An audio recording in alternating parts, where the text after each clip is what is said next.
Joe Fortenbaugh here for OddsShark, where they say everybody has at least one thing that they're good at. Everybody in the world, there's at least one thing you're good at. I recently found out what my thing is. Nobody sweats better than I do.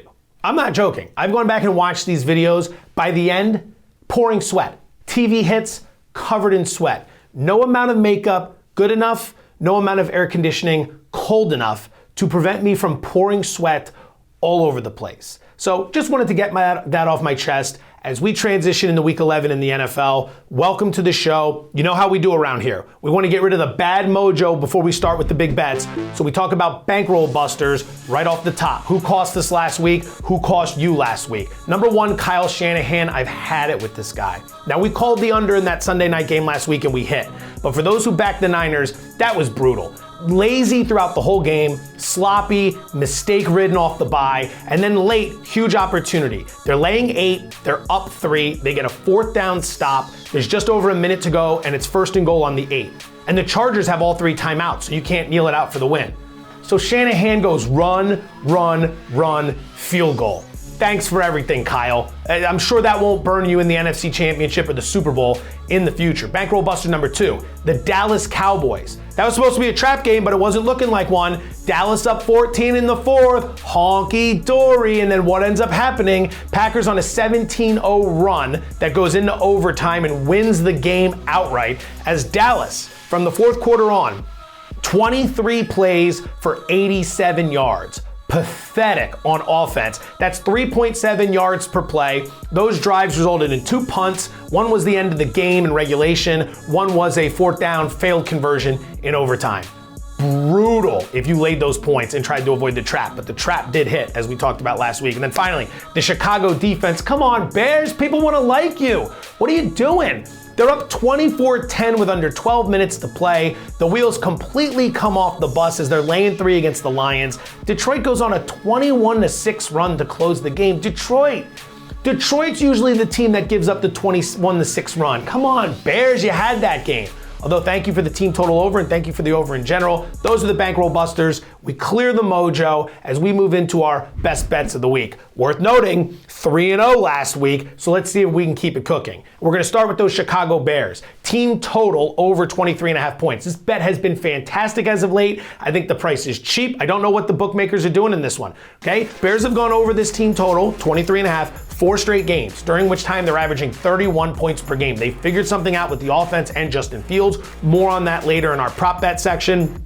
But they're scoring. They're going to Atlanta. They're in a dome, so weather won't infect the environment. And on top of that, did I say infect? Affect the environment. Infect the environment. This is what happens. Now here it comes. I'm gonna start to get hot. I'm gonna start pouring sweat. I'm letting you know right now, here it comes. Won't affect the environment. Falcon defense, terrible against the pass, bottom 5 or 6 in scoring. Bears hang a big number here. Lean to the total going over as well, but the team total is the best play there. Number 2, Giants -3 over the Lions. I think this price is cheap because the Lions went to Chicago and won last week. Giants are better coached under Brian Dable, all right? Lions on the road, 2nd week in a row. Giants should be able to hang a good number on offense, get enough stops on D. This is gonna close higher, 3.5, 4. I'm jumping on the 3 now. And then finally, Rams Saints under 39. I'm betting this and I'm not watching it. You cannot watch this game. You can't watch the Rams play football this year. They're terrible. Forget about the Super Bowl. They're 29th in scoring this season, and they just lost Cooper Kupp, who was the only good thing about that offense. So now they're gonna go to New Orleans and do what? Stafford's banged up. The Saints are averaging 22 points per game. They're about league average. We're playing under 39 points there. Those are the bets I've zeroed in on that I really like. Ones that should give you some pause are our trap games. We've got 2 of them to keep your eye on this week, and it starts with Dallas laying 1.5 against Minnesota. People are gonna look at Minnesota and say, how can an 8-1 team be getting points at home when no one's hurt? Look, Minnesota is good. They are not great. They are 7-0 in 1-score games. That luck is not gonna hold up. Last week, Josh Allen just fumbling the ball on the goal line. It's been all year like that for Minnesota. Horseshoe right up the rear end for that football team, okay? They've got a plus 35 point differential as an 8-1 team. The Patriots are like 5-4, something like that. They have a plus 37 point differential. They're outscoring their opponents by more than the Vikings are. And And the Vikings have won all their games but one. And the Vikings are being outgained by 25 yards per game. How can you be 8-1 getting outgained by 25 yards per game? Dallas off the loss. Dallas is going to be the sharp side in that one. Number 2, trap games. The Chiefs at the Chargers. Open 7, bet down to 5.5. People are going to look at the Chiefs. They're going to say, we love Patrick Mahomes. You should. He's been fantastic. They're going to look at the Chargers and say they're bums. Chargers always play the Chiefs tough.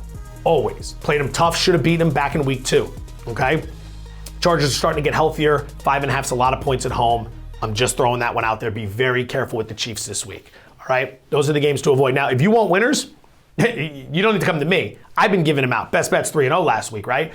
You guys crushed it. People's Parlay nailed it for the first time. We talked about it on the College Football Show earlier this week. Talking about it again. You guys are the freaking best. We shouted you out on Twitter. We're going to get you some swag. Now we're going to try to make it 2 in a row. We got 3 picks this week. No criteria, no home dogs, no money lines, none of that stuff. We just said fire your best stuff. Only criteria, Joe Fortenbaugh stays out of the way. Let him go sweat in the corner somewhere. We're going to let you guys handle business. So, at UVA Bills Browns under 42 points. Like it. Supposed to be some weather concerns there. Winds 20 mile an hour. They're getting dumped on snow all week, but be careful. The snow is supposed to stop before kickoff, which would mean the snow doesn't necessarily have an effect, but that wind could.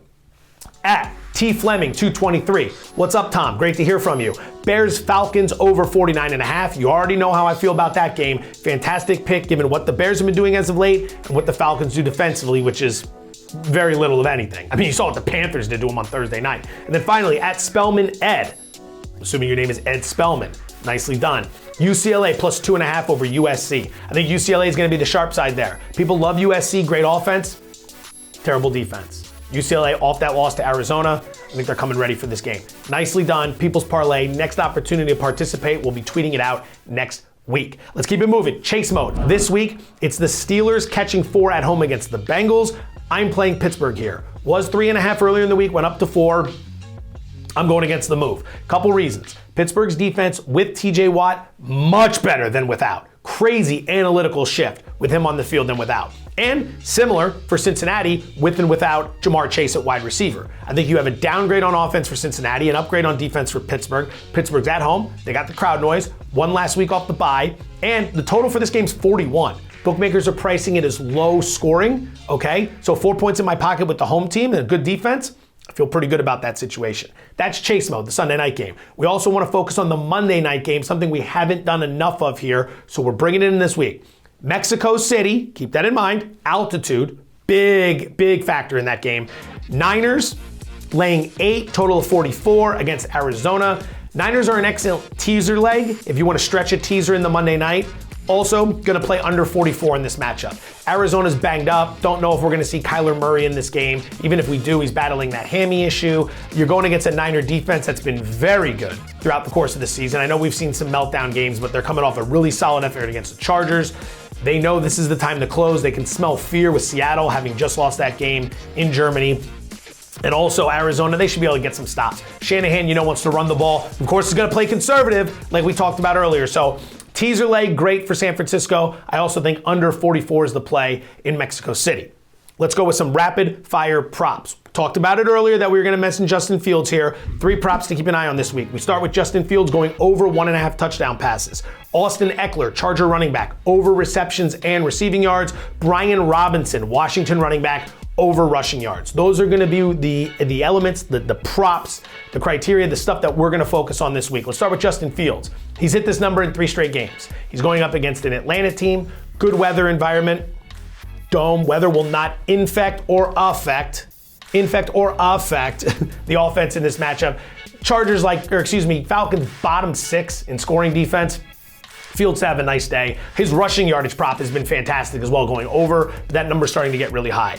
Austin Eckler, Kansas City against opposing running backs. They're top 3 in targets, receptions, and receiving yards allowed. Opposing running backs gash these guys. Back in week 2, Eckler was targeted 10 times against this team. 9 receptions, 55 yards. I think he found the end zone as well. All right, the Chiefs don't cover running backs well. Eckler's fantastic out of the backfield. I like him to have a big day. And then Brian Robinson, huge effort against a lousy Philly run defense on Monday night. 26 carries, 86 yards, 1 touchdown. His number will be up. The prop in that game was 33.5. It's obviously going to be up as Washington continues to feed him the ball. Houston's run defense, the worst in the NFL by a mile. I like Brian Robinson to have another big game, possibly his first 100-yard effort. Bet him to score a touchdown as well. Teaser of the week. We're hot. We've been smoking these. We're going to keep it tight. Philadelphia is a 7-point favorite at the Colts. Tease it down to 1. Nice win for Indianapolis against the Raiders, but the Raiders are abysmal. And Matt Ryan is not going to play that well again. No turnovers for just the second time in 8 games this year. Okay, 75% completion rate against the Raiders, best of the season. Sacked 1 time when he had been averaging 3.4 sacks per game. He was at the top end of everything. That ain't happening again against Philly coming off a loss. We teased that game down to 1. We partnered up, straddled the Monday night border with the Niners. Talked about it earlier. Take it from 8 down to 2. Should be able to run the ball against Arizona. Defense has the edge. A lot of guys banged up for the Cardinals, and I think that team is checked out on Cliff Kingsbury. So teaser of the week, Philly -1, teased with San Francisco -2. That's it. That's how you do. I don't even feel like I'm pouring sweat. Maybe I reverse mushed myself. Talked about it at the beginning, stayed cool the whole way. If you want to stay cool, World Cup information. It starts on Sunday. We're going to be rolling out a ton of stuff over at OddsShark. You want to figure out how the betting works. I love to bet the World Cup. I've talked about this before. I don't know how to bet soccer at all. I just love to fire on this event. Asian handicapping, how you're dealing with regulation bets versus 3-way betting. Get to know that stuff before you fire away. OddsShark has it there. Brief yourself. Or brief yourself, brace yourself, brief yourself, inform yourself. So you're in a position to do well with this sort of thing. Last thing you want is a game to tie and you find out you lost because ties lose. And that's happened to me like 8 times. It should really only happen once and then you should learn. It shouldn't happen 8 times. That's a story for another day. Best of luck this weekend.